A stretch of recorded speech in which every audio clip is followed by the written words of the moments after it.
Fast Forward Productions. The women are speaking. You know, a lot of people go into it with this idea that they're going to start fresh. Blank slate, January 1st. That's dumb. There's no such thing as a blank slate or like a fresh start. Really. You have memory, you have knowledge, you have experience. Like, you don't just get to wipe your slate clean. And why would you want to anyways? Because then you're just going to do the same thing that you've tried to do before, but it's somehow magically going to work because you're going to try harder? Like, why not start from a place of experience?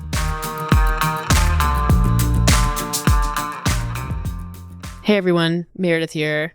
You're listening to the Afternoon Snack Podcast. I want to say that this is a New Year's episode in like a goal setting, gonna be really helpful way. But honestly, that would be a lie because the first 25 minutes of it, well, I don't know what the first 25 minutes are, but it's a good time. And then we do talk about some goals. We talk about January, but we've done this podcast before. So we decided to have a little more fun with this iteration of it. So happy New Year to ya. We appreciate you being in our community and we hope that you enjoyed this year's episode of our New Year's podcast.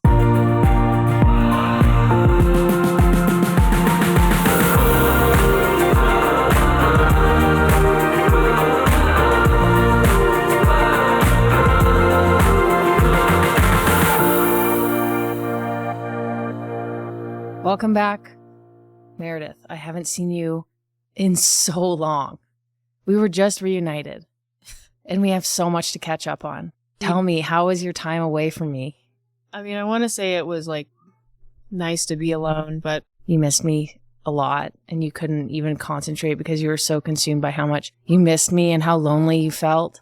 No, it was more like I debilitated myself with an injury. And also, if you hear a cat, it's because your parents' cat is here and he's decided now is the time to yell.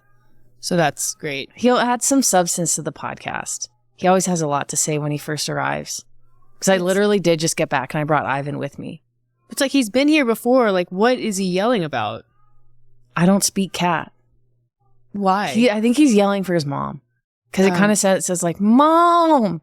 That's what his meow. It's like, it's not a meow. It's like, Mom. Yeah, because he's yelling for Mom. Yeah. So don't worry, only 4 days till Brenda arrives. Okay, great. Yeah, anyways, no, I injured myself. And then I was like, great, I have no one to help me. So I did miss you. And also I missed your assistance. I felt bad that I wasn't there for you, for moral support. Yeah. Thank you. That happened, ironically, on the same day that I posted a post about injuries, or like someone had made a comment about, that doesn't look safe. And then I was like, that'll make a great post. And actually it was a great post and it's still a great post and a great message. But in there I said, like, most people don't need to worry about being injured in the gym. They need to be worried about injuring themselves out in real life if like they don't have a gym routine, which is also still true. But I did get injured in the gym. Yeah. But yeah. I think it's not necessarily ironic. It's like a different scenario. Yeah, it is. And I do think what you said in your personal post today, which is that if you're pushing your body to get stronger, there's always going to be an inherent risk. Yeah. But the risk of getting injured during exercise is a lot lower than aging without having ever exercised or lift weights or moved your body. Yeah. The way that I conceptualize it, and I've talked to people about it before, is you run the risk of injury like earlier in life as a part of training to reduce the risk of worse injury later in life. Yeah. You were also doing a pretty like aggressive movement at a pretty heavy weight that a lot of people maybe aren't doing because you're doing it for sport and not for training for life. Yeah, I think even though you're not competing for anything, you never know. You never know. And I like to do that sport in my garage. Yeah. Yeah. There's a difference between the type of training that I do and the type of training that most people do. Yeah. And then, yeah, so that's worth pointing out because I think a lot of people will go, see, or maybe, I don't know that a lot of people would say that. Some people would say that, but yeah, it's quite different. So I basically, the story goes, I was doing some snatch pulls and I felt like this pop in my hamstring, which is, I've never had a popping injury in my leg. And to be honest, this is what I was saying to the PT yesterday, I'm pretty used to the ways in which I injure myself. Like, The injuries that I typically sustain are like similar body parts, like same feeling. I won't say they're not chronic, but I just kind of tend to injure the same things. And this one was totally new. I've never experienced a hamstring injury before, and not one that had like a actual pop associated with it. So I was kind of freaked out by it. Like as CrossFitters, there's like a number of injuries that we've all had. It's like, oh, I hyperextended my elbow doing overhead squats. Yeah. Like, oh, we're all like, oh, yeah, we did that. Or like a wrist thing. Yeah. Oh, yeah. You had a wrist thing. I had a wrist thing. Yeah. Oh, you sprained your thumb. Me too. Yeah. That It's one. kind of like, oh, your knee. Oh, that you should just go to the physio and ask them to do this. Yeah. I've had that. Oh, hip flexor. Oh, yeah. I got that one. It's like, I've noticed people injure their hamstrings when they're playing recreational slow pitch. Yep. And they sprint to first base, like off the bench cold. Yeah. I've heard of that happening many times to people. Never have I heard of somebody injuring their hamstring in all of my CrossFit years doing a snatch pull. Well, and that's the thing is I'm like, what the hell? I was like, why? I'm trying to figure out why this happened. And I still don't know why it happened. But the week before, I crashed my bike. I was fat biking and I hit kind of a slick spot and fell and landed with my full weight on my like upper IT band kind of hip, like kind of towards like back behind. And that was so painful. Like, it was pretty badly bruised. Like one of those like very large, like bigger than the size of your hand, black and blue. yeah, it still is. Yeah. Yeah. And so it was that- shocking to see because I thought you were being a baby about it. No, it was a big thing. Like it was obviously swollen and it like made my outside quad kind of tight, but you know, after a couple of days, I was like, oh, it's not impeding my movement. It was fine.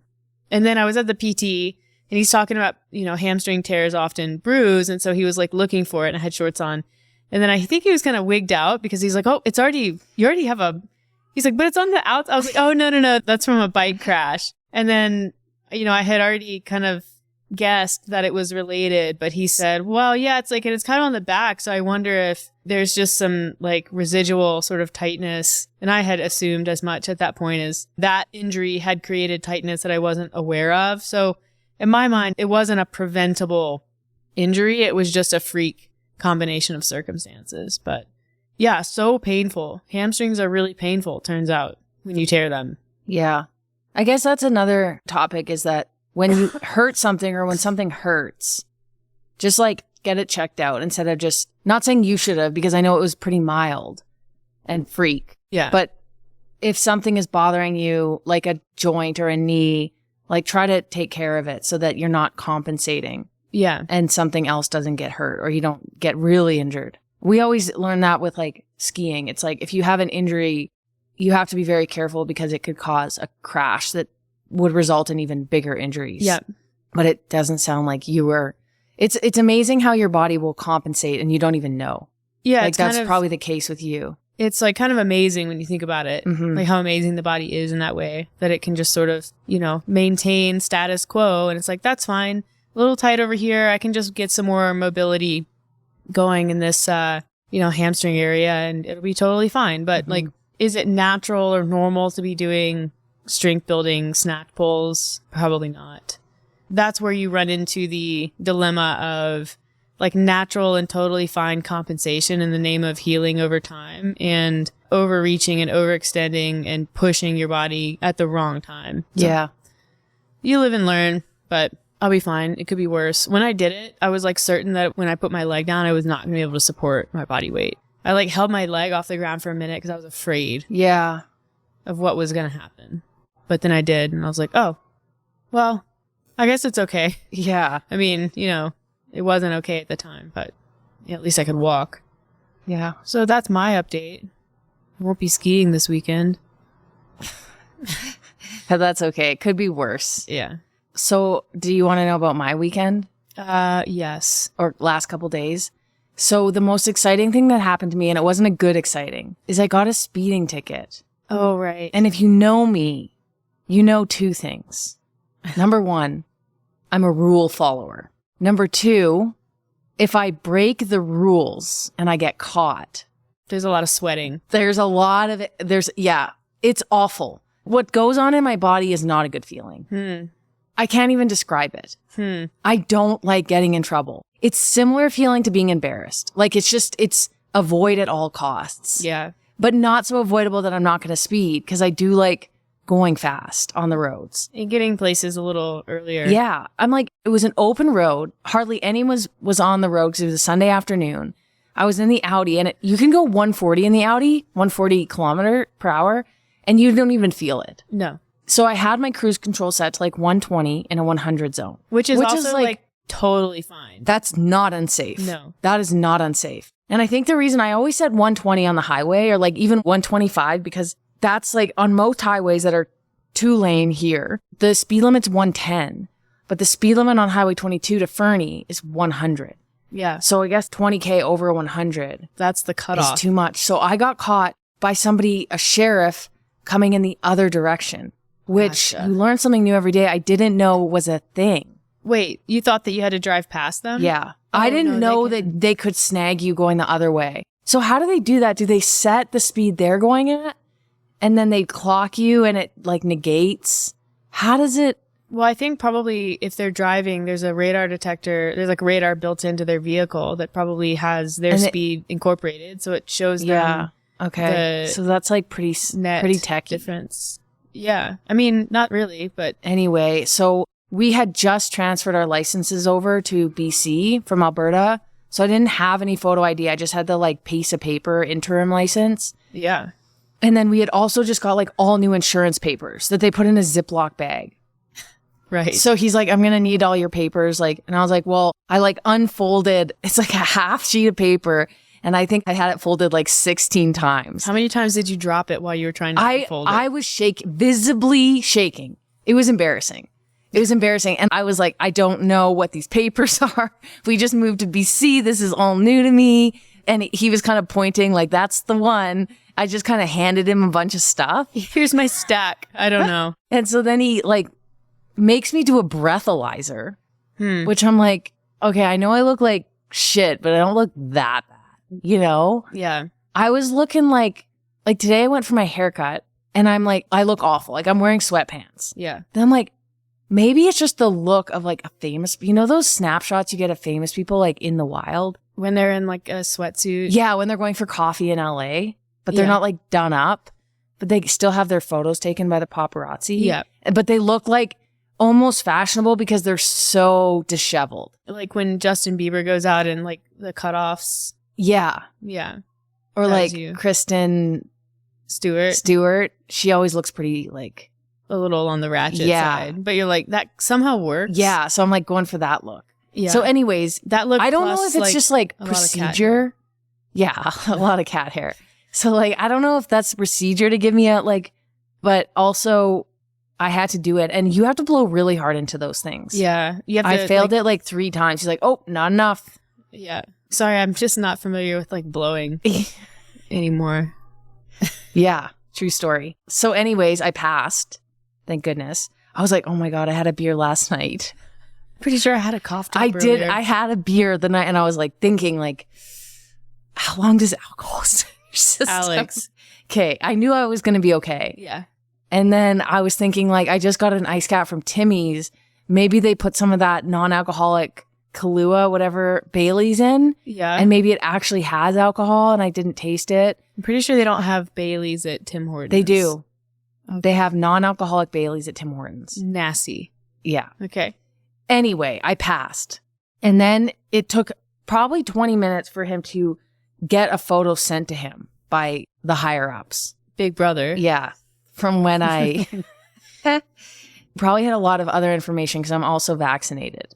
So there was probably a whole slew of information sent to him. Yep. From the higher ups. Most likely. Yeah. The higher ups, I don't know what that means. I just know they're there.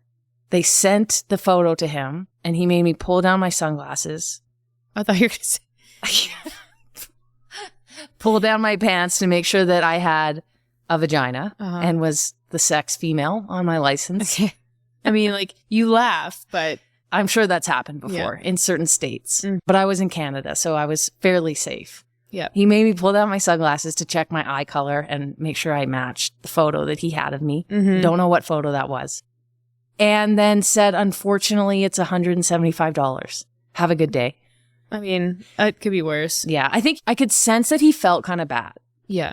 Because like I was very quiet. I was very nervous. Yeah. And he probably did feel bad.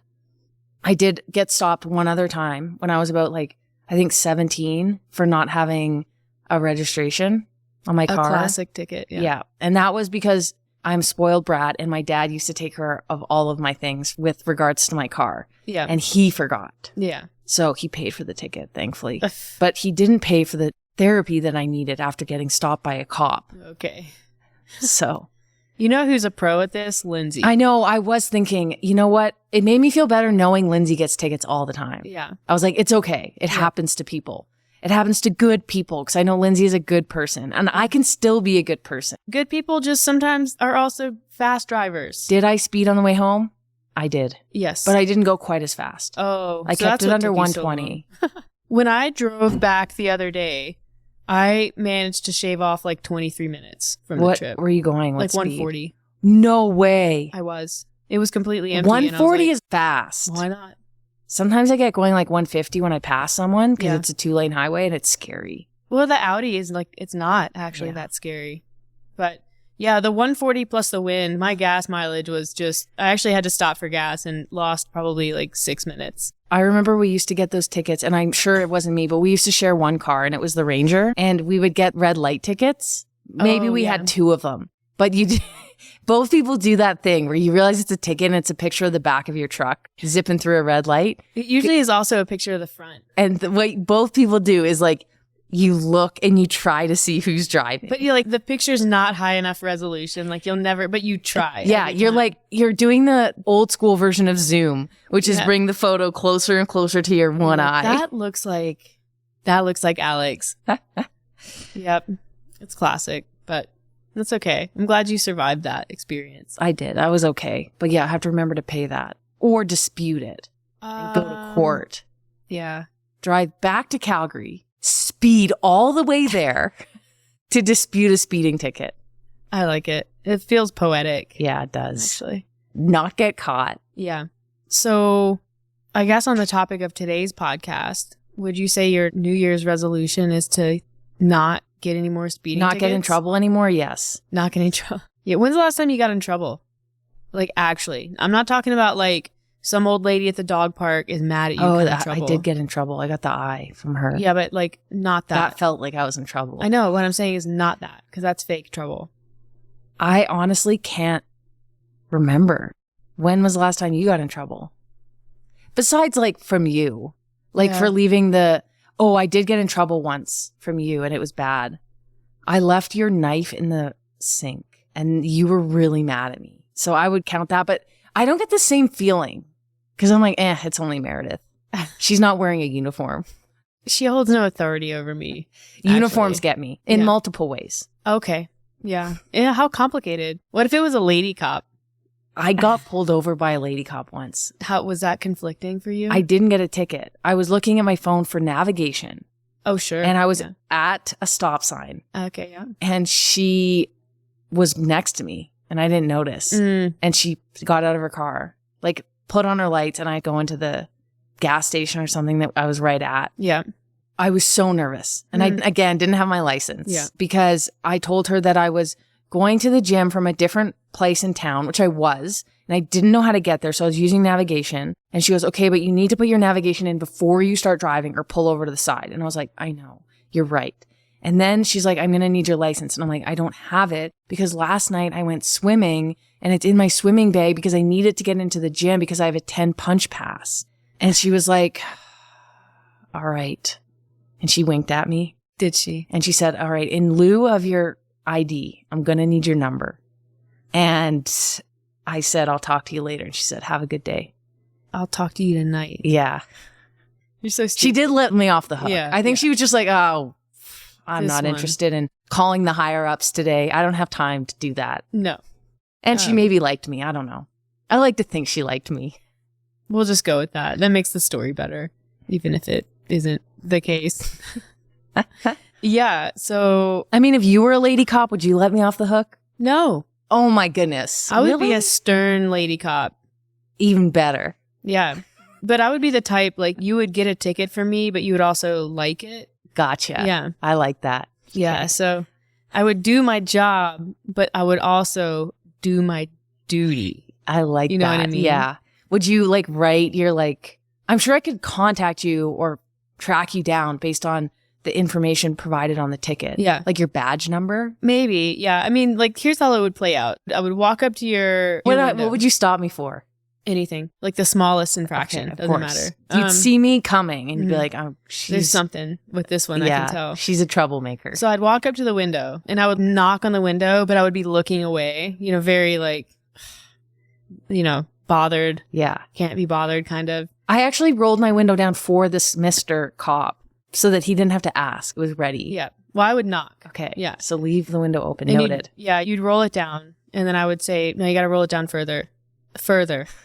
You know what? All the way down. You know what? Get out of the car. Get back in the car. So that's how this would go. If you thought you were shaking with this guy, you'd be convulsing at this point.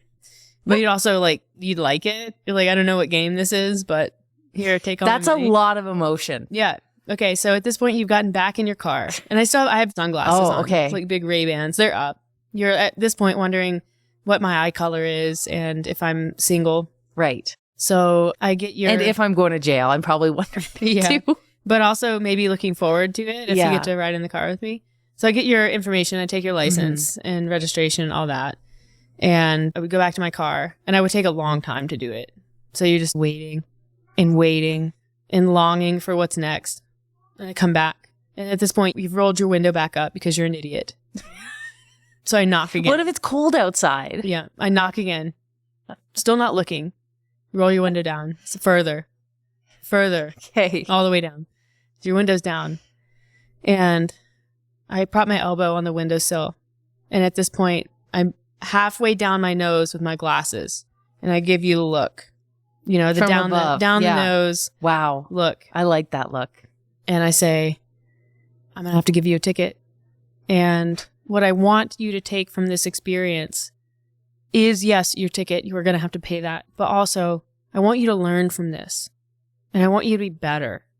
I want you to be a better driver. I want you to be a better person. And I want you to be a better girlfriend. And I know you're probably single, but you're not going to be single for long. And then I would walk away. And then I would look at the ticket and it would be blank because there is no ticket. And it would just say, call me. Yeah, we can go with that. So there, Officer Meredith. that's how that would go. I like it. Okay. There's your cop fantasy. Played I out. like it. I was thinking while you were telling this story that what if when the cop is in his car Mhm. doing what he does? Is or it a he? Well, I'm thinking he because of my experience. Okay. Yeah. You slyly Okay. move into the passenger seat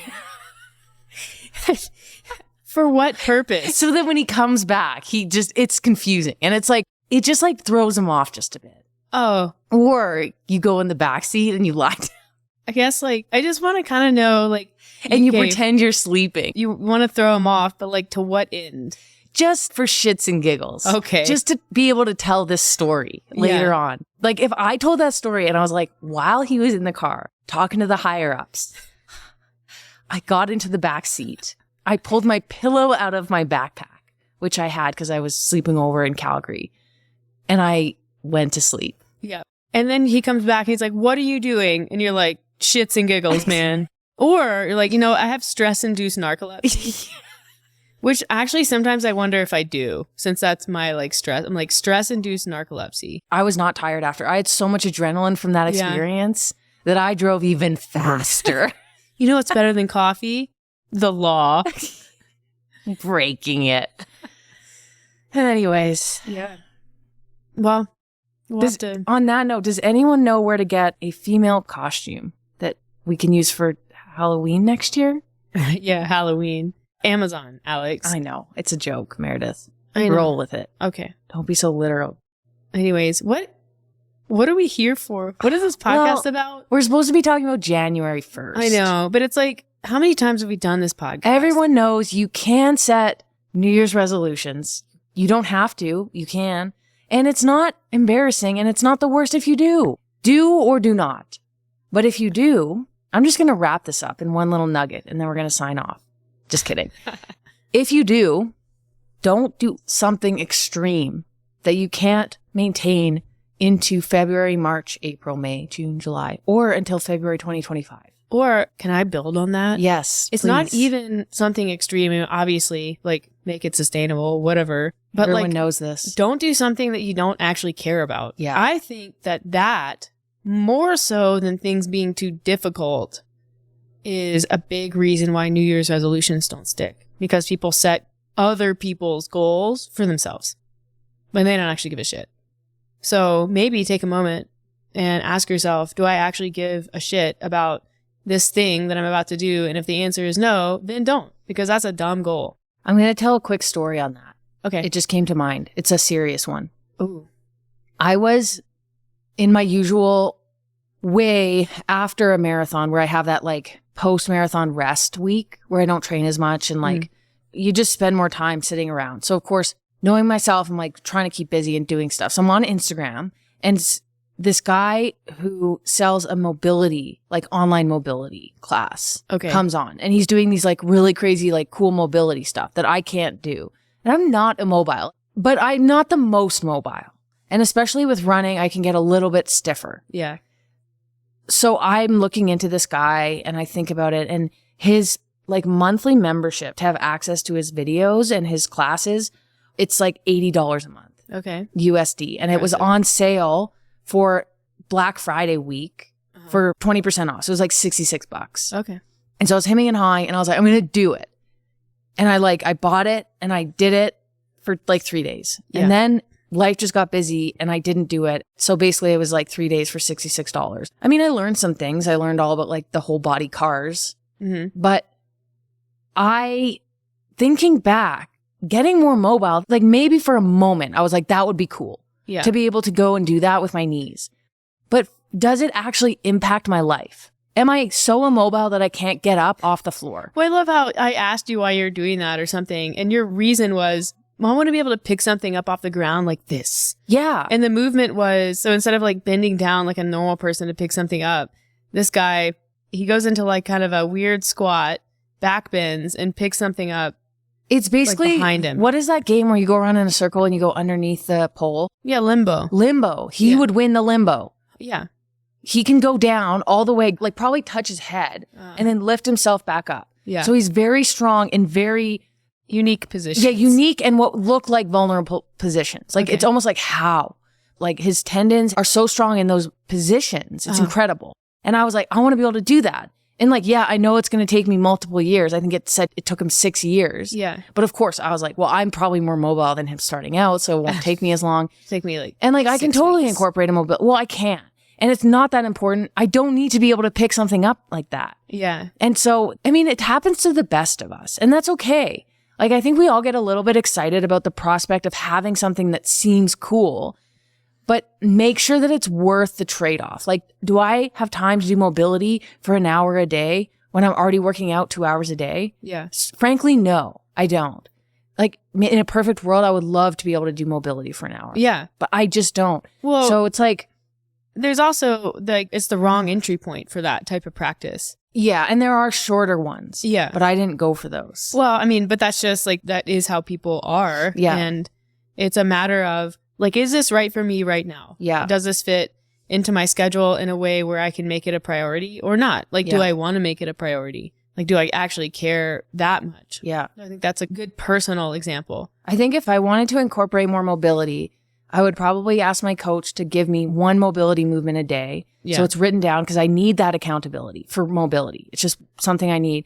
I don't need accountability for certain things. I need it for other things. Yeah. Just like people need accountability for some things and not others. Well, but like accessory movements too. It's not even just mobility, but like your calf work that you started doing, that has to be written into your program. My physio told me to do calf stuff and I was like, okay, didn't do it. And then I talked to my coach and he's like, you got to be doing these. And I was like, oh yeah, my physio told me to do that. He's like, I'm going to put it in your program for you. I do it religiously. As soon as it's written down, that's just how I work. I know that I work best when someone, and specifically him, says you need to do this. But also it's in the scope of your training. Yeah. It fits into that period of time. Yeah. Like it's not an additive thing. Exactly. It is, but it doesn't seem like something extra in that way. Sure. But yeah, I think that's a good example. Like, it's not that dissimilar than someone saying like, I want a 6-pack. Yeah. It's like, that's fine.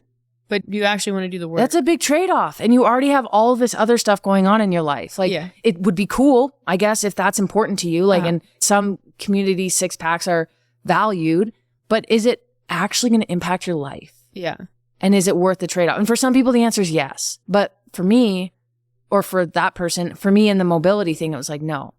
Yeah. It's like you like the idea of it more than you like the doing of it. Yeah. And so that just says, I don't care enough about this thing to actually do what's required to have it. I also wanted the end result. That was another thing. Like, it's the same thing as somebody, I want to get healthy. I want to train hard. I want to build muscle. And then you naturally get a 6-pack as a result of the functionality of your body. Yeah. And the way that you eat and the way you treat your body. It's the same thing. Like, you get to move that way because you value and you love the process of doing mobility. Yeah. Which also I struggle with. Yeah. It's like, for me, my personal example would be that one time that I was like, I'm going to learn French. Yeah. And so when I thought about that, and I can remember this so vividly, when I think about learning French, what I see and what I envision is like a flight attendant who's bilingual and they just start like talking in French with someone from Quebec. Yeah. And just like a switch flips. And so like, that's what I would envision. Just myself being able to like switch into French speaking and it just be something that I could do. I never envisioned myself actually like learning and what that would look like and feel like and sound like. Yeah. And so when it was time to do that, I was like, nah. no, I don't. This doesn't sound anything like I want to sound. Yeah. This is dumb. And it doesn't actually add value to my life. There's no reason for me to do that other than it's a novelty and it's not enough of a passion or an interest of mine for me to put the right amount of focus on it to actually make any headway with it. Yeah. It's embarrassing to admit, but it's such an easy trap to fall into. And it just requires a little bit of awareness and like learning from it. You're like, I did it. I did that thing. I wasted money because I signed up for what did you sign up for? Well, I mean, Babbel is the one that I signed up for. However much that, you lose $60. It's a lesson learned. Yeah. And you use it as a lesson. It's like, all right. But maybe sometimes that happens. Maybe somebody gets very interested in mobility and they have the same thought process as me, like, wow, I want to learn how to do that. And then it turns out they love mobility. Yeah. So I don't know. I don't think it's necessarily like a failure or like a miss. It was just like, that's the way the cookie crumbles. Yeah. There are many other things where I'm like, I need to start doing this. And it's been that, like, turns out I really like it. Yeah. The other thing with New Year's resolutions, and we can talk about maybe like the history of the like New Year's a little bit, but you know, a lot of people go into it with this idea that they're going to start fresh. Blank slate, January 1st. You're like a newborn baby. That's dumb. There's no such thing as a blank slate or like a fresh start. Really. You have memory, you have knowledge, you have experience. Like you don't just get to wipe your slate clean. And why would you want to anyways? Because then you're just going to do the same thing that you've tried to do before, but it's somehow magically going to work because you're going to try harder? Like, why not start from a place of experience where you actually get to make informed changes to the process? And I think that's a miss for people because they just end up making the same freaking mistakes that they make every year. You know, again, if you can reflect and self-assess and come into it with like, okay, this didn't work last time or this hasn't worked before. Why? And this is assuming that this is something that you actually care about. And it's not just some fake false goal that you have set. It's something you actually care about. You can say, why hasn't this worked? And if you are honest with yourself, it's because either it's too hard, too complicated for where you are, like it's outside of your ability. Your goals should be something that require you to work because that's how you get better at things. But it can't be such a stretch goal that the whole thing just breaks. Can't be that. You know, and it's like, it just wasn't the right approach for me at this time. But I can take that forward and change the way I do this and maybe it will work. It will work because it will be more appropriate. So like human beings have been celebrating New Year's for like thousands of years. Makes sense. Right. So like it started, I think the first recorded instance of a New Year's celebration or acknowledgement was the Babylonians like 4,000 years ago.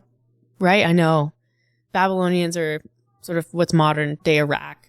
And then our calendar, what we are on is like the Roman calendar in January is named after the Roman god Janus, or spelled with a J. Janus. Janus. I like Janus better. Yeah, we're going to go with Janus. And Janus is the god of beginnings, of transitions, and most importantly, duality of beginnings and endings. And Janus has two heads, one that looks forward and one that looks backward. So why is that relevant in January 1st? Because that basically says we are looking forward, but we can also look backwards and understand where we've been and how that impacts where we want to go.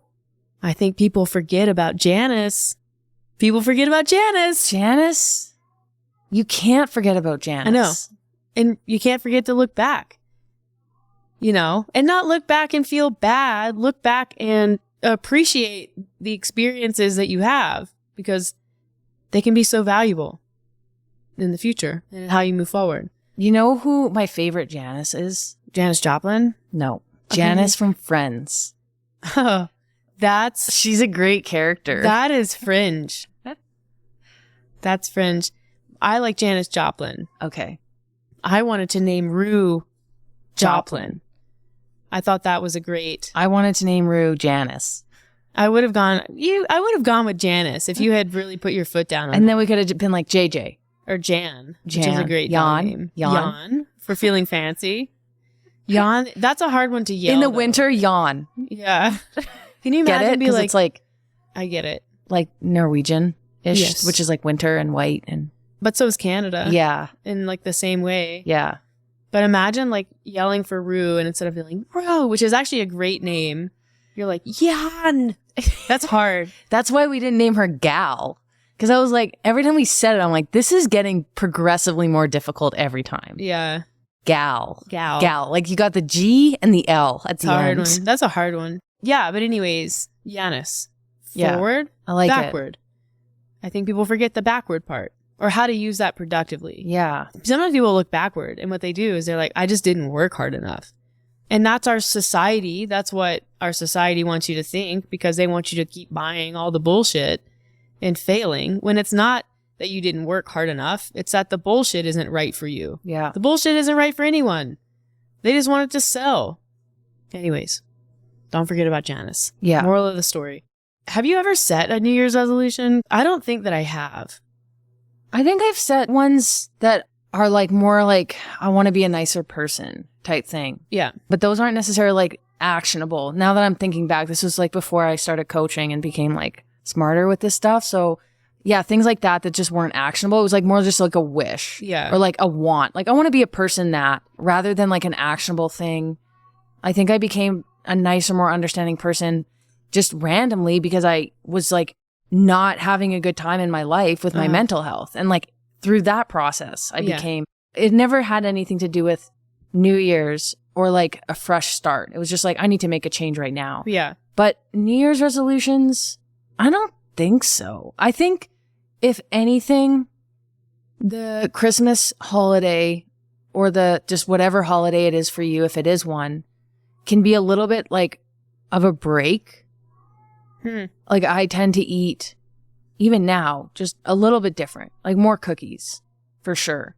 And so January 1st is almost like, all right, let's not, enough with the cookies. Like you enjoyed those, you kept them in moderation to a degree. You have to stop replacing all of your snacks with cookies now. That's not really a resolution. No. So my answer is no. Yeah, I don't think I have either. Most unsurprisingly, most people's New Year's resolutions, at least for adults, are in the realm of health and fitness. You know what the number one New Year's resolution was in the 90s? Lose weight, Nope. get healthy. Nope. Quit smoking. Oh, okay. Yeah. And that one, I mean, anyone who smoked, I haven't, would probably tell you how difficult it is to quit that. And with smoking, there's the actual addiction to the substance and the behavioral addiction, but it is a habit. So it's way harder to stop doing something than it is to start doing something, which I think is important all of the time, but definitely important for New Year's resolutions. If something is important to you and you plan to start around January, it should be ideally the initiation of a new behavior and not the cessation of an old behavior. I like that. Yeah. It's inclusion, not exclusion. Right. Which we've And then also you- talked about. You kind of let the new behavior grow and build and maybe start to involve other things. And that sort of naturally can displace the old behavior that you wish you did a little bit less. Yeah. You work on inclusion and displacement and not on exclusion. Like another example of that would be like, I'm going to eat in 5 out of 7 days a week instead of 2 or 3. And then you end up drinking less alcohol because you're not out at restaurants. Yeah. Or if you want something that's a little more correlated, let's say someone sets the New Year's resolution of, I'm going to eat out less. Well, that's not a very good resolution because of what we just talked about. It's based on not doing something. Yeah. But if you just say, I'm going to cook more at home, I'm going to do that this way, you will naturally do less of that thing that you actually want to do less of. Mm-hmm. Yeah. So then it's a smoking one.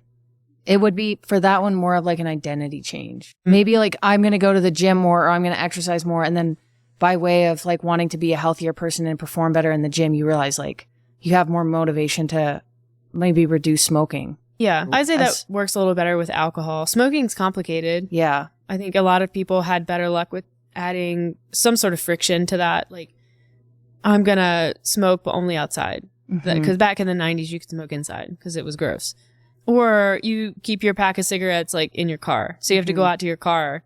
So every time you go, it takes longer. So by adding in essentially like steps or a walk, you're doing less smoking and more walking. Like that. I learned that my grandpa, who was a chain smoker, he smoked in the shower. Yeah. He smoked so much. And one day he just said, I'm quitting. And did. And that was the end of it. And he never smoked again. Yeah. And someone was like, well, why? My dad was like, I don't know. He just did. And I'm like, man, I'm going to be like my grandpa. You know? Yeah. You say you're going to do something and you do it. Yeah. Respect. Yeah. I didn't know he had it in him. I mean, He didn't talk much. No. But he had conviction when he did speak. I'm learning this now. Yeah. That's interesting. Yeah. So I'm a nail biter. Mm. I bite my nails, as you know. It's a gross habit, but I don't think I realized until a couple years ago when you couldn't open a can or something. no, And I was can like- open a can just fine. It's things like if I have to put a key on a key ring and it's a really tight that's what one, it is. Or like sometimes- open a CD. Yeah, there are just situations that Remember CDs? with the How- cellophane. Oh my goodness. Yeah. And you have to I would always just get a tool. Or Yeah, something. that's smart. Yeah, so I'm a nail biter and I've tried many times to stop doing that. I think for me, it's a compulsion that developed with probably ADHD and a little bit of anxiety. But I think about that one a lot because I would say it's like fairly similar to smoking cigarettes. It's a habit. And for me, it also gives me a sense of control. I do it more when I'm really nervous about things. And it's just like, it's a thing that I can focus on. It takes my mind off of the thing that's making me really nervous. But it's like hard for me to know what do I replace that with? Because it's also You have to put tape on your fingernails. And then you put something really gross on the tape so that every time you bite it, and then you get the negative correlation. It's like the dog, it's zapping the dog, that experiment. Yeah, that's just conditioning. Yeah. I've done cayenne pepper. You can get like bitters, do bitters. I've done that. I've tried painting my nails because it just makes it harder to bite them. But for me, it's become a bit of a oral fixation. I was just going to say, So this is something my client talked about to me the other day. Yeah, it's not just the not biting my nails. I crave like something in my mouth. Yeah. So for me, there has to be a replacement. Gum doesn't do it. I've tried gum. I don't like gum. Yeah, so that's a hard one because there's nothing really intuitive to replace it with that satisfies in the same way. My client was saying that when she does it, it's associated with an environmental thing. So like when she was in grad school is when she was studying, she would smoke. And so now when she's doing things that are like projects at a desk, it's like the environmental correlation. She'll want something. And now because she doesn't smoke anymore, it tends to be, or at least, as we've started working together, it's become clear that she's kind of used food in that way. Right. Which is a good thing to recognize. Yeah. But it's tough to get rid of. It takes a lot of like friction and intention and awareness. The thing is too, and I've talked about this with clients before who struggle with compulsive eating, not like disordered eating, but just like eating related to dysregulation, control, and compulsion.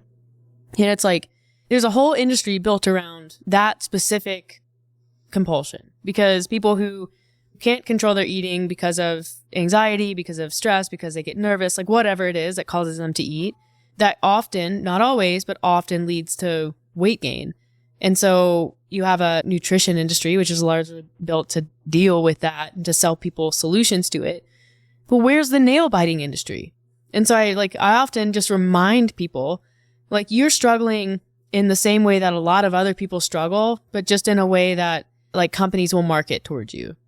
I could just as easily, instead of biting my nails, be a compulsive eater. But instead of eating, I bite my nails. Yeah, it's kind of like you get dealt the short straw.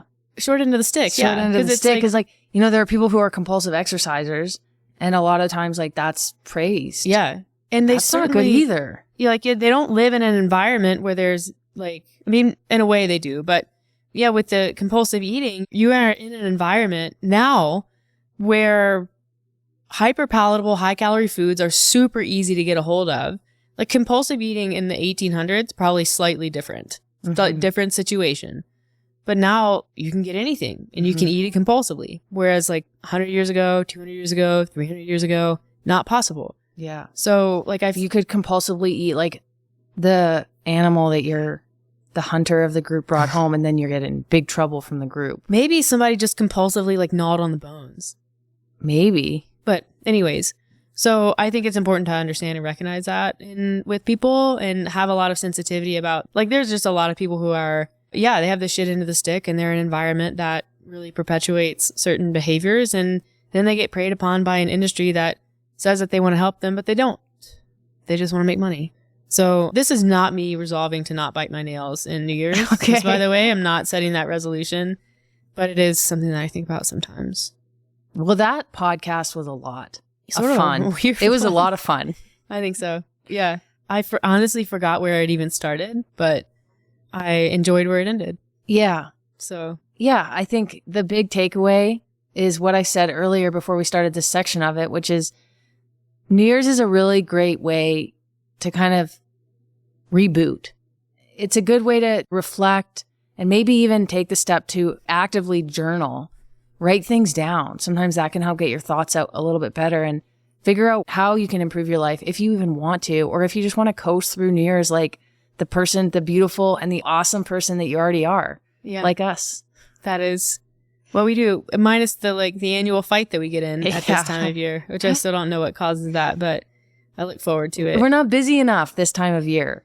Yeah. So it opens the door for... I think also like you actually get a break, and so you feel tired, like really tired, more tired than you feel your like body you should lets feel. go. It's like, oh, finally I can let go. Just relax. I can stop fighting. But then you're like, well, I'm on vacation. I'm sleeping a ton. Why am I so tired? And then you feel really bad about being tired. And then you're anxious because you're not doing as much as you want to be doing on your days off, like from an activity standpoint. Yeah, kind of like what we talked about on the last podcast. Yeah. And so then you argue because you're nervous and anxious about those things. But it's like you have pent up energy, but also you don't have any energy. it's a bit weird. Yeah, it's not a good combo. Yeah. Anyways. And Christmas is loaded. It is for a lot of people. If you celebrate or if you don't, like kind of like us, that's like, it's emotional and it's complicated for some people. And there's a big push to get there. But we've made it. We have made it. So start your fresh baby straight out of the womb. Baby. 2024 baby. Here we go. But honestly, we hope that you do have a healthy and a happy new year. And 2024 is perfect and weird and great in all the ways that it can be and it will be, and the ways that life is when we get to continue to live it for another year. So it's a gift. Oh, I have a practical question. Okay. A very timely practical question. I thought that was a really poetic sign off, but go ahead. At what point in the new year do you stop saying Happy New Year? Oh, geez. I think February is when people Really? stop saying, that's when I'm thinking 5 to 7 days. No, I mean, I stopped saying it 5 to 7 days, but if someone tells you Happy New Year on January 31st, that's acceptable. Yeah, I mean, if it's the first time you've seen them and they're like, oh, hey, Happy New Year. You know how it happens like that. Okay, I'm going to put it to the crowd. Okay. All you Janices out there. Janice. If you've listened to the end of this podcast, tell us when it's inappropriate to say Happy New Year. Yeah. Just a date. On just what one platform? date. Just on any post Instagram. When you leave a review on this podcast, you can include it in your review. You say January 8th, if you know, you know, in the IY. Yeah. You can K. do it. You can do it. If you know. IYKYK. There you go. I had to look up on Google the other day what po' boy Okay. was po' boy. I don't know that one. It's- Except the sandwich. Oh no, maybe it's not that. G-poi. Oh, Gratuitous picture of yourself. I've never heard of that. Me neither, but it's a thing on Instagram. And I was like, what is this? I need to know. I'm missing out. That sounds like a Gen Z thing. Yeah. Anyways. I thought it was a gay thing. And I'm like, I need to be in the community. So I need to figure this out. And it's not a gay thing. Okay. It just is a thing. Screw it. Not interested anymore. Well, Anywho. Thank you so much for listening. We do appreciate it. Like, share, subscribe if you enjoyed this episode or previous ones. And yeah, we'll see you in the new year. I guess are we in the new year? We are in the new year. Ivan wanted me to ask if you've seen his mom. You better cut that out before bedtime. Okay. I swear to God. All right. Bye.